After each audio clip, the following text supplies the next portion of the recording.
Hello मेरे प्यारे बच्चों, स्वागत है एमके सर इंस्पिरेशन के एक और बेहतर वीडियो में। अब भी बहुत सारे बच्चे पता नहीं किस बात से डर रहे हैं। हमने कई बार बोला कि बस आप इस वक्त अपने तैयारी पर फोकस करो, बाकी का काम हम पर छोड़ दो। और आपके लिए दो लाइन कहना चाहूंगा कि लाख दलदल हो मगर पांव जमाए रखना, और खाली ही सही मगर हाथ उठाए रखना। अजी कौन कहता है कि चलनी में पानी नहीं रुकता, कौन कहता है कि चलनी में पानी नहीं रुकता, बस बर्फ बनने तक हौसला बनाए रखना। तो चलिए दोस्तों, आज के इस वीडियो में हम केमिस्ट्री के एक मोस्ट इंपॉर्टेंट टॉपिक का निपटारा करने वाले हैं। इसके लिए बहुत सारे बच्चों के कमेंट भी आ रहे थे और टॉपिक है रसगुल्लों डाई एथिल ईथर बनाने की प्रयोगशाला विधि। और बात करें रसगुल्लों, ये 2022 में तो नहीं पूछा गया, लेकिन इसमें जो दूसरी ये विधि आपको दिख रही होगी, अभी इस पर डिस्कस करेंगे। ये 3 सेट में पूछा गया था और क्वेश्चन आता है तो ऐसे ही कि डाई एथिल ईथर बनाने की 2 महत्वपूर्ण विधियों को समझाइए। तो चलिए बच्चों, इसे हम देख लेते हैं। बहुत ही प्यारा सा टॉपिक है और 2023 बोर्ड एग्जाम में इसके आने की संभावना बहुत ही ज्यादा है। क्या करना है रसगुल्लों, सबसे पहले आपको समझना है चित्र को, क्योंकि 5 नंबर का टॉपिक होगा तो 2 नंबर तो आपको केवल चित्र के माध्यम से मिल जाएंगे। तो इस चित्र को समझने से पहले बच्चों हम देख लेते हैं कि इसकी प्रयोगशाला विधि क्या है। यानी प्रयोगशाला में हम इसे यानी डाई एथिल ईथर को अपन बनाते कैसे हैं। तो लिखेंगे रसगुल्लों प्रयोगशाला विधि में कि प्रयोगशाला में एथिल एल्कोहल व सांद्र H2SO4 यानी सांद्र सल्फ्यूरिक एसिड को 140 अंश सेल्सियस तक बच्चों गर्म करते हैं तो क्या बनता है डाई एथिल ईथर। ठीक है ना। क्या करेंगे कि एथिल एल्कोहल को सांद्र सल्फ्यूरिक अम्ल बोले तो तेजाब के साथ जब गर्म किया जाता है, लेकिन बच्चों ये जो रिएक्शन होता है 2 स्टेप में होता है। सबसे पहले क्या करते हैं हम एथिल एल्कोहल यानी C2H5OH एथिल एल्कोहल को सांद्र सल्फ्यूरिक अम्ल H2SO4 इसके साथ जब गर्म करते हैं बच्चों तो सबसे पहले टेम्परेचर रखा जाता है 100 से 110 अंश सेल्सियस। तो इस टेम्परेचर पर जब क्या बनता है एथिल हाइड्रोजन सल्फेट C2H5 यहां से उठा लिया C2H5, एक H ले लिया बच्चों, H हो गया। उसके बाद SO4 इधर, और क्या बन गया रसगुल्लों, यहां H2 बचा, यहां का H तो लिख दिया हमने, O बचा, तो ये जल बन गया। अब क्या करेंगे एथिल हाइड्रोजन सल्फेट, ठीक है ना, इसे बच्चों हम फिर से क्या करेंगे C2H5HSO4 एथिल हाइड्रोजन सल्फेट को हम फिर क्रिया कराएंगे एथिल एल्कोहल C2H5OH से। ठीक, एथिल एल्कोहल से फिर से जब हम क्रिया कराएंगे तो ये होगा बच्चों। अब यहां पर टेम्परेचर ध्यान से समझना, अब टेम्परेचर हो जाएगा 140 अंश सेल्सियस। देखिए 140 अंश सेल्सियस पर ही अब क्या बनेगा डाई एथिल ईथर। आपको पता होना चाहिए डाई एथिल ईथर का फार्मूला C2H5। तो भाई C2H5 लिया, एक O लिख लिया आपने, फिर C2H5 है तो C2H5 लिख लिया। तो भाई C2H5 2 हो गया, एक O उठा लिया, बचा क्या बच्चों, तो एक H यहां है, एक H यहां है, तो H2SO4 सल्फ्यूरिक एसिड बन गया। तो इस तरह से बच्चों क्या करते हैं हम प्रयोगशाला में डाई एथिल ईथर, नाम क्या है रसगुल्लों di ethyl ether, di ethyl ether बनाते हैं। इसको एथिल हाइड्रोजन सल्फेट बोलते हैं। ठीक है ना, ये बन गया। अब लिखेंगे हम, क्या लिखेंगे बच्चों, हम लिखेंगे ठीक है ना विधि। ठीक, अब इसके बाद ये तो बना, इसके बाद अगला जो हम अगली हेडिंग होगी विधि।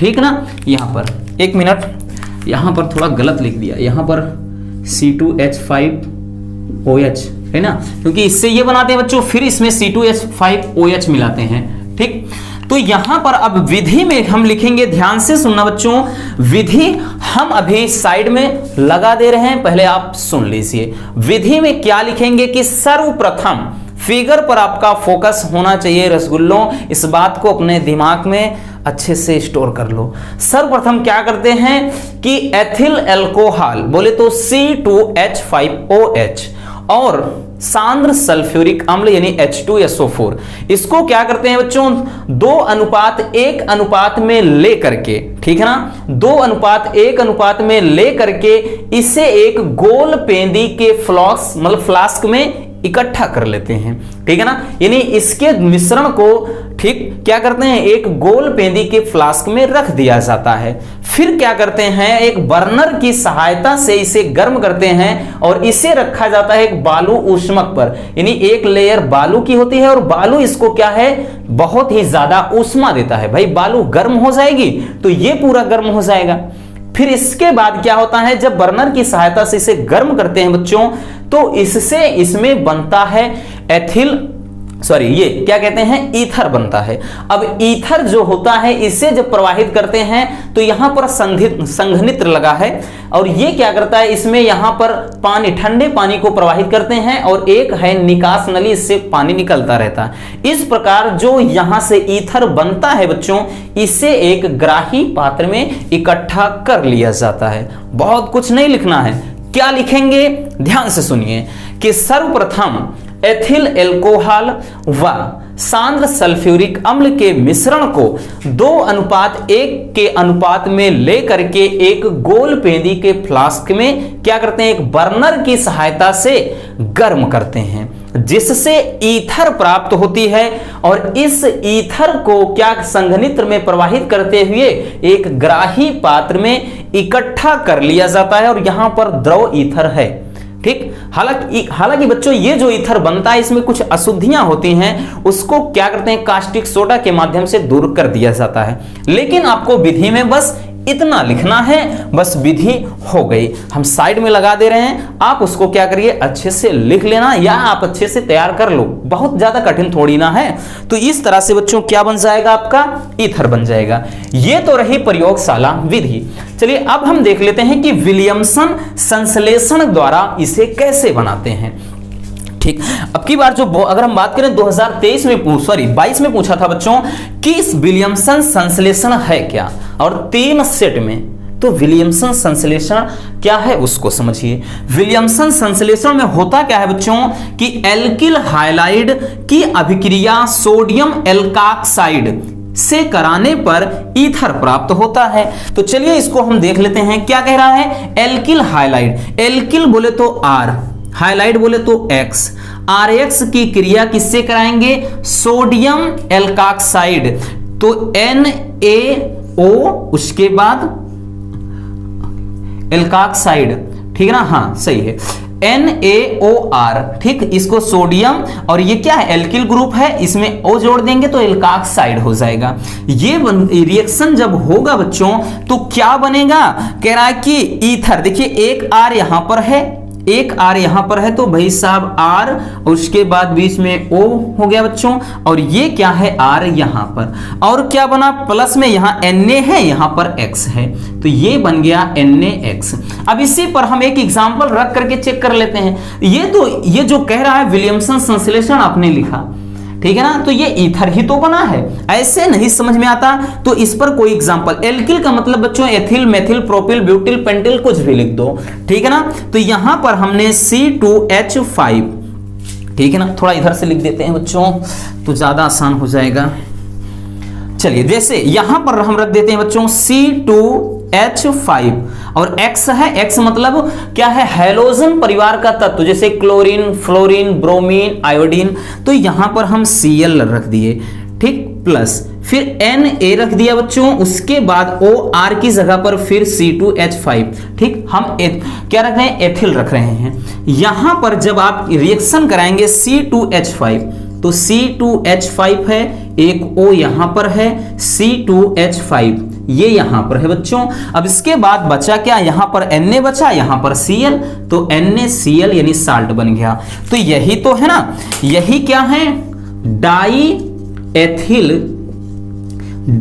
एथिल ईथर, इसी को तो अपने को बनाना था ना, डाई एथिल ईथर को ही तो हमें बनाना था। ठीक है ना। तो ये बन गया डाई एथिल ईथर, किस विधि द्वारा? विलियमसन संश्लेषण द्वारा। अब यहां पर हम देखेंगे बच्चों क्या चीज? रासायनिक गुण, ठीक है ना। अब यहां पर ये भौतिक गुण तो आता नहीं, आपको भी पता होगा। रासायनिक गुण, और रासायनिक गुण में क्या है? केवल 2 देता है, 1 2 देगा बस, ठीक है ना।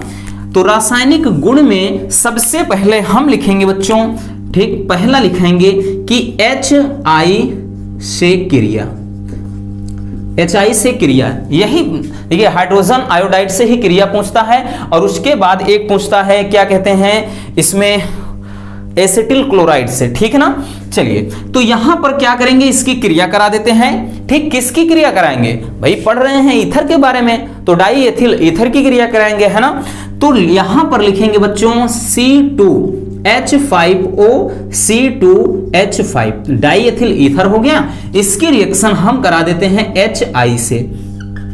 तो क्या बना बच्चों? ध्यान से समझना, C2H5 और यहां पर एक O है, यहां पर एक H है, तो C2H5OH एथिल एल्कोहल बन गया। C2H5 एक O यहां से लिया, यहां से H, अब बचा क्या? तो बन गया C2H5I, ठीक। Ethyl alcohol plus ethyl iodide बन गया। दूसरा लिखेंगे बच्चों किसके साथ?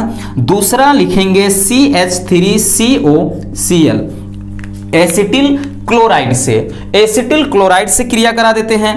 तो यहां पर हम लिखेंगे, ध्यान से समझना, इसको लिखेंगे बच्चों C2H5O C2H5 die ethyl ether है, इसकी क्रिया कराएंगे CH3COCl।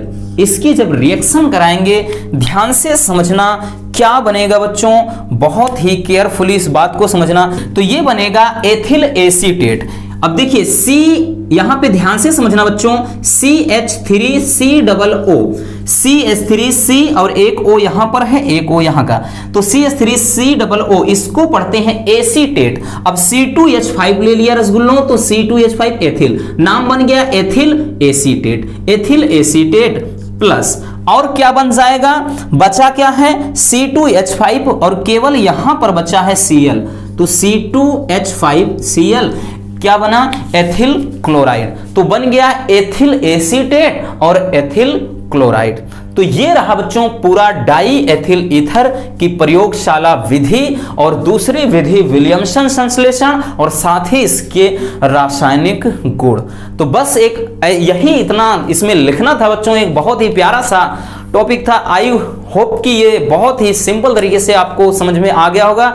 अगर बढ़िया तरीके से दिमाग में घुस गया है तो रसगुल्लों वीडियो को लाइक कर देना, और नए हैं तो चैनल को सब्सक्राइब जरूर कर लीजिए। मिलते हैं किसी और ऐसे मजेदार टॉपिक के साथ। Love you, bye bye, take care. और हाँ, इसको स्क्रीनशॉट कर लीजिए।